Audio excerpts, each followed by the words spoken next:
"Get that mutt out of here before he knocks something over," shouted Mark Henson, the owner of Henson's Grocery, his voice cutting through the steady hum of the checkout counters. The outburst froze everyone in the small-town store. It was a chilly Saturday morning in Lincolnville, and people had crowded into the aisles for their weekend groceries. Heads turned toward the automatic doors where a tiny, mud-streaked puppy stood trembling, his thin ribs visible through patchy fur. His paws were raw, and his wide, desperate eyes darted from one stranger to another as though searching for someone he knew. The automatic doors hissed again, letting in a rush of cold wind that made him flinch, but he didn't run back out. Instead, he barked once, sharp and urgent, the sound more plea than threat. An elderly woman near the produce section, Eleanor Briggs, clutched her shopping cart tighter. "Oh, poor thing," she whispered, her heart breaking at the sight. But before she could move, the pup darted deeper into the store. He ran straight down the cereal aisle, claws skidding on the polished floor, nearly colliding with a tower of boxed goods. His small body carried a frantic energy, as if every second mattered. "Somebody grab him," Mark barked again, but no one did. Customers were frozen between sympathy and confusion. That's when Officer Daniel Reeves, off-duty and carrying a paper bag of groceries, set his things on the counter and moved forward. Daniel was 34, tall and steady, known for his quiet patience. His eyes followed the pup, narrowing as he recognized something not just odd, but purposeful in the way the animal moved. This wasn't a dog stumbling in for warmth or food. He was leading. Daniel followed as the puppy veered right through the aisles, then stopped sharply in front of the pharmacy section. He barked again, pawing at the floor, then looked back at the officer, almost as if to say, "Come on." His voice carried a desperation that sliced through the ordinary noise of the store. Daniel crouched, speaking softly now. "Easy, buddy, what's going on?" But the pup bolted again, slipping past the startled pharmacist and racing toward the back exit near the storeroom. Several customers gasped as they watched the little creature shove his frail body against the metal pushbar, barely managing to open the door wide enough to squeeze through. A gust of freezing air rushed inside as the door slammed shut behind him. Daniel didn't hesitate. He broke into a run, ignoring Mark's shouts of "Leave him. Stray dogs are nothing but trouble." By the time he pushed through the door, the puppy was already limping across the icy alley, stopping every few feet to look back and bark, urging him forward. The officer's boots pounded against the concrete as he followed. Behind him, a handful of curious customers spilled out, to Eleanor among them, holding her coat tightly against the wind. "Where's he going?" someone muttered. The puppy darted around a dumpster, through a gap in the fence, and into a narrow strip of woods that bordered the town. Daniel slowed only for a moment, pulling out his phone, calling it in. "This is Reeves, following a stray dog out from Henson's Grocery, heading north past Lincoln Street. Send backup." His voice was steady, but a part of him tightened in his chest because, deep down, he sensed this wasn't going to be just about a lost animal. Branches cracked underfoot as he followed the little guide into the trees. The world grew quieter, the noises of town fading behind him, replaced by the brittle crunch of frost and the faint whimpering ahead. When the pup finally stopped, he stood at the edge of an old drainage culvert, panting hard, sides heaving, tail stiff with tension. His ears twitched back, and his eyes locked on Daniel's as he barked again, softer this time, almost mournful. Daniel stepped closer, the beam of his phone's flashlight cutting into the shadows of the culvert. At first he thought the shape inside was just debris, but then he saw the pale hand. His stomach dropped. Inside the culvert, half hidden under a tattered blanket, was a child no older than 10, shivering violently, lips blue from the cold. The boy's wide eyes flickered open, barely focusing, and the sound that came out was no louder than a breath. "Help." For a moment, Daniel just stood frozen, the weight of what he was seeing pressing down like a vice. The puppy whimpered and pawed at the boy, licking his face with frantic urgency as if reminding the officer why they were here. "Dispatch," Daniel said into his radio, his voice sharper now. "I need immediate medical assistance. I've got a child." Repeat, "A child unconscious but breathing. Location drainage culvert north of Lincoln Street. Send paramedics now." The boy tried to move, but his body shook too hard. Daniel pulled off his jacket, kneeling to cover him, hands steady but his heart racing. His mind spun with questions. Who was this boy? How had he ended up here? And why had no one noticed? The pup pressed close against the child's side, his tiny frame trembling, too, but his eyes never left Daniel's. In them, Daniel saw something deeper than animal instinct. This dog had run into that grocery store, braved the shouts and chaos, just to bring someone here. And now, as the sirens began to wail faintly in the distance, Daniel realized the little creature hadn't just been looking for help, he'd been demanding it, and that demand had saved a life. The boy's shallow breaths fogged faintly in the freezing air, each one a fragile thread that could snap at any moment. Daniel tightened his jacket around the small frame, his pulse hammering as the reality sank in. This child hadn't stumbled here by chance. Someone had left him. The thought burned like acid. Behind him, the faint crunch of hurried steps grew louder until Eleanor appeared at the tree line, clutching her coat tightly around her frail shoulders. Her eyes widened as she saw the scene before her, and she pressed a trembling hand to her lips. "Good Lord, who would leave a child like this?" she whispered, her voice cracked, part horror, part disbelief. Daniel didn't answer. His training demanded focus, but his humanity ached at the sight of the boy's cracked lips and bruised wrists. The puppy whined and pressed closer, nuzzling the boy's cheek as though to keep him awake. Daniel gently stroked the animal's back, grounding himself in the raw loyalty shining from its eyes. "You did good," he murmured. The wail of sirens cut through the still air. Closer now, but so much still felt fragile, like any delay could tip this child beyond saving. Daniel looked into the boy's half-open eyes, and for a fleeting moment, he saw more than pain there. He saw fear, fear that ran deeper than the cold, fear of being found. The paramedics arrived minutes later, their boots thundering down the dirt path carrying blankets and gear. One of them, Carla Mendoza, dropped to her knees beside Daniel, her hands steady but her face pale. "Pulse is weak," she muttered as she wrapped a thermal blanket around the boy. "Hypothermia. We need to move. Now." They hoisted the child onto a stretcher, the puppy scrambling anxiously beside them, refusing to leave his side. Eleanor wiped at her eyes, whispering a prayer under her breath. Daniel stood, his fists clenched as he surveyed the culvert again. The sight of it gnawed at him, the discarded blanket, the emptiness, the silence. Whoever had abandoned the boy had done so deliberately. It wasn't neglect, it was something darker. At the hospital, fluorescent lights buzzed softly above as the boy was rushed into the emergency ward. The puppy paced the waiting room, nails clicking against the linoleum, whining each time a door swung open and shut. Eleanor sat stiffly on a chair, her grocery bags forgotten at her feet, her wrinkled hands clasped tightly together. Daniel leaned against the wall, his eyes shadowed with a mixture of anger and worry. He had seen terrible things in his career, but something about this case clawed at him differently. Perhaps it was the boy's fragile frame. Perhaps it was the way the dog had fought to be heard. Hours passed before a nurse emerged, pulling down her mask. "He's stable," she said quietly. Relief swept the room, but it was tempered by her next words. "He hasn't said much. Just his name, Caleb." Daniel straightened. "Did he mention anyone else? Family?" The nurse shook her head, her expression troubled. "No, but he keeps asking if the dog is safe. He doesn't want to be separated from him." Eleanor let out a soft, aching sigh. "That poor child," she whispered. "He trusts that little creature more than people." Permission was given for Daniel to see him. Inside the dim hospital room, Caleb lay bundled in blankets, his small face pale against the stark white pillow. The puppy sat curled beside him, head resting on his chest, eyes closed as though guarding him in sleep. But when Daniel stepped closer, the child's eyes opened, wary but sharp. "Are you police?" Caleb's voice was barely more than a rasp. "Yes," Daniel said softly. "You're safe now. Nobody's going to hurt you." But Caleb's expression flickered with something darker, mistrust, or perhaps knowledge too heavy for a child. "Safe," he repeated, almost like he didn't believe the word belonged to him. His eyes darted toward the door, then back to Daniel. "They'll find me." The words hung in the air like ice. Daniel's chest tightened. This wasn't just a case of a lost boy. Someone wanted him hidden, forgotten, or worse. He knelt by the bed, lowering his voice. "Who, Caleb? Who are you afraid of?" But Caleb only shook his head, clutching the puppy tighter, his thin arms trembling with the effort.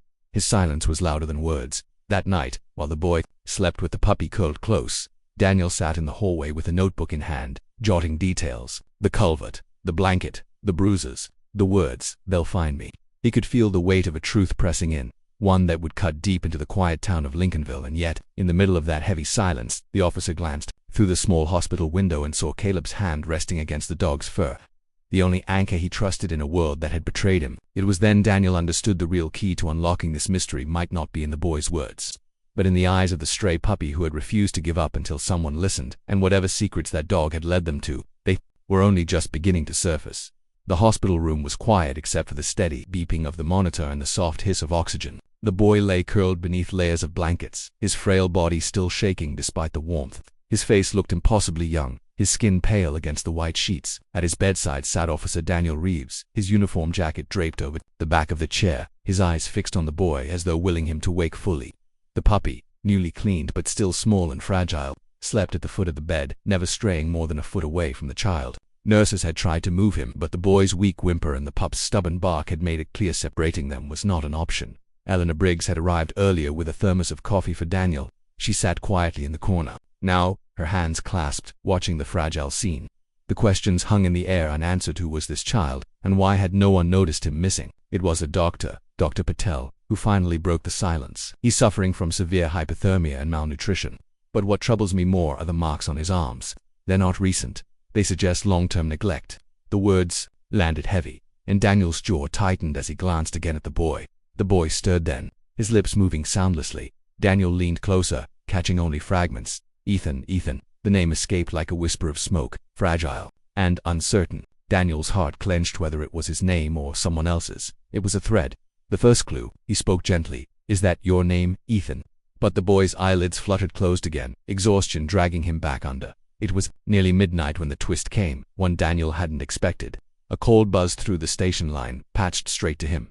Detective Harper's voice was grim. We might have something. A missing child report from 3 months ago. Ethan Blake, age 10, foster care placement gone wrong. Records show multiple complaints about the foster family, but somehow the case stalled. The child hasn't been seen since December. Daniel, this could be him. The name echoed in Daniel's mind. Ethan, the boy in the bed, wasn't just the lost child who had wandered into the cold. He was someone systematically failed by the very people meant to protect him, and the thought twisted like a knife. He looked at the puppy again, curled protectively at Ethan's side, and wondered how long the two had been clinging to each other for survival. Morning came slowly, the gray light of dawn filtering into the hospital room. Ethan stirred again, eyes opening just enough to find Daniel. His voice was hoarse but clearer this time. Don't let them take me back. The plea was raw, a mixture of fear and memory that made Daniel's throat tighten. He didn't answer right away. How could he, when the law might demand exactly that? Detective Harper arrived with files under her arm, her expression grim. If this is Ethan Blake, we're not just dealing with neglect. There are signs he might have been deliberately hidden.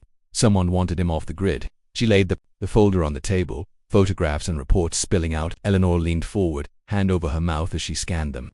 It was worse than they imagined. Police reports ignored, neighbors silenced, a trail of apathy stretching back years. But amid the heavy revelations, the puppy's bark broke through. He had woken, pawing lightly at Ethan's hand until the boy's fingers curled weakly into his fur. It was a simple touch, but it carried a force stronger than all the legal documents on the table. It spoke of loyalty, of survival, of the unyielding bond that had pulled them both through the cold. Daniel stood then, straightening with renewed resolve. We're not handing him back into the same hands that failed him before. If this boy made it out alive, it's because he had help. We owe him better now. His voice cut through the weight of the room, firm and certain. Harper met his eyes, and though she didn't speak, something in her expression softened.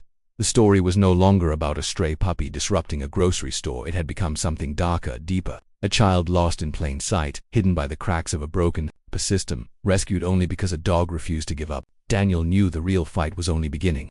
Finding Ethan had been the first step, keeping him safe, protecting both boy and pup from the ghosts still chasing them that would test every ounce of strength he had left.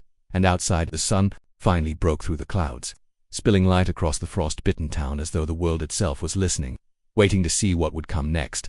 The hospital room was dim except for the rhythmic glow of machines that marked each fragile beat of the boy's survival. Daniel sat in the corner chair, his uniform jacket folded neatly across his lap, his eyes fixed on the thin figure beneath the blanket. The child hadn't spoken since being brought in. His silence was heavy, a silence that carried weight far older than his years. The puppy, now cleaned and bandaged for his cracked paws, curled faithfully at the foot of the bed, refusing to move more than a few inches away. Nurses tried to coax him out, but he growled low until Daniel intervened. Let him stay, he said, his voice softer than usual. He's the reason that boy is still breathing. By afternoon, the social worker assigned to the case, Miranda Cole, arrived with a folder so thick it bent under its own weight. She was known for her sharp professionalism, but even she hesitated when she flipped through the documents. His name is Noah, she finally said, lowering her glasses. Noah Whitmore, 10 years old. Reported missing 3 weeks ago. His mother filed the report, but she trailed off, and Daniel caught the unease in her tone. But what? He pressed. Miranda's fingers tapped the folder, but the details don't add up. The mother, Lacey Whitmore, claims Noah wandered off, yet neighbors reported screaming matches, strange visitors late at night, and one said they hadn't seen Noah in weeks before he went missing. Daniel's jaw tightened. He'd heard too many of these stories, each one twisting his gut in the same way. And the father, he asked. Miranda shook her head. Gone. Left years ago. No record of contact. She closed the file. It's messy, Daniel. Very messy. And the boy isn't talking. Trauma like this seals children off, but he trusted that dog enough to lead him for help. That's not random. The mid-afternoon quiet was broken when Noah stirred. His eyes fluttered open, meeting the ceiling. First, then drifting toward Daniel, and finally to the puppy. A thin smile ghosted across his lips before fading again. He whispered something so faint Daniel leaned closer to catch it. Shadow. The puppy perked up at the name, tail thumping weakly against the sheets. Daniel's heart clenched. Is that his name? He asked gently. Noah gave the slightest nod before retreating back into silence. It was the only word he had offered. That night, Daniel couldn't sleep. He found himself pacing the corridor outside the boys' room, replaying the social worker's words. Something about the case gnawed at him. He logged into the department's database, combing through missing persons reports, cross-checking addresses. When he reached the Whitmore residence on Old Mill Road, his breath caught. The property had a history, multiple calls logged for disturbances, noise complaints, suspected neglect, but no follow-through. Each time, the reports had been marked unsubstantiated and quietly closed. Daniel felt his pulse rise. Too many red flags, too many ignored warnings. The following morning he made his decision. He drove out to Old Mill Road, gravel crunching under his tires as he approached the weather-beaten house. The yard was littered with broken furniture, trash bags piled in corners like forgotten shadows. The windows were covered in heavy drapes, suffocating the daylight. He knocked on the door, knuckles sharp against the wood. Silence answered first, then the creak of floorboards. A woman appeared, her face pale and drawn, eyes red-rimmed as if she had not slept in days. "Officer Reeves," she murmured recognition, flashing in her voice. "You found him. You found Noah." Her words were hollow, almost rehearsed. Daniel studied her carefully, noting the twitch in her jaw, the way her hands gripped the doorframe too tightly. "Yes, we did," he said evenly. "He's safe now, but I need to ask, how did he end up alone in a culvert? How did he nearly freeze to death?" The woman's lips trembled. He ran off. "He's always been a difficult child." The explanation rang false. Daniel felt it, the way a seasoned officer learns to feel the truth hiding between words. Just as he was about to press further, a sound drifted from inside the house, a muffled cry, faint but unmistakable. Daniel's hand froze on his notebook. "Is someone else in the house?" he asked. Her eyes widened, panic sparking like a match. "No, just me. Always just me." But the sound came again, sharper this time, and Daniel's gut twisted. He stepped forward, his voice firm. "Ma'am, I need to see inside." She moved quickly, blocking the doorway, her desperation spilling into her voice. "Please don't. You don't understand." Her tone cracked, but Daniel's training wouldn't let him back away. He reached for his radio, the air between them charged with tension. The twist had revealed itself raw and undeniable. Noah wasn't the only child in danger. Daniel pushed past Lacey Whitmore before she could protest, his instincts no longer asking permission. The smell of mildew and stale smoke hit him as he entered the narrow hallway. At first, the rooms appeared empty, filled only with clutter and silence. But then he heard it again, a muffled sob, faint but persistent, leading him toward a locked door at the back of the house. His hand tightened around the knob. "Who's in here?" he called, his voice echoing. No answer came, only the sound of small fists against wood. With a swift motion he forced the door open. Inside, crouched in the corner on a threadbare mattress, was a little girl no older than 6.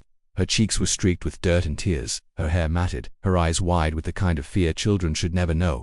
She shrank back when the door opened, but when she saw Daniel's uniform, her expression shifted, caution melted into desperate relief. Behind him, Lacey's voice cracked. "Please, you don't understand. I couldn't handle them both." Her excuses faltered under the weight of the truth in front of them. Daniel ignored her words. He crouched low, extending a steady hand toward the girl. "It's all right. You're safe now," he said, his voice steady but his chest burning with anger and sorrow. The girl hesitated, then crawled forward, clinging to him with the strength of someone who had been holding on too long. Within minutes, backup arrived.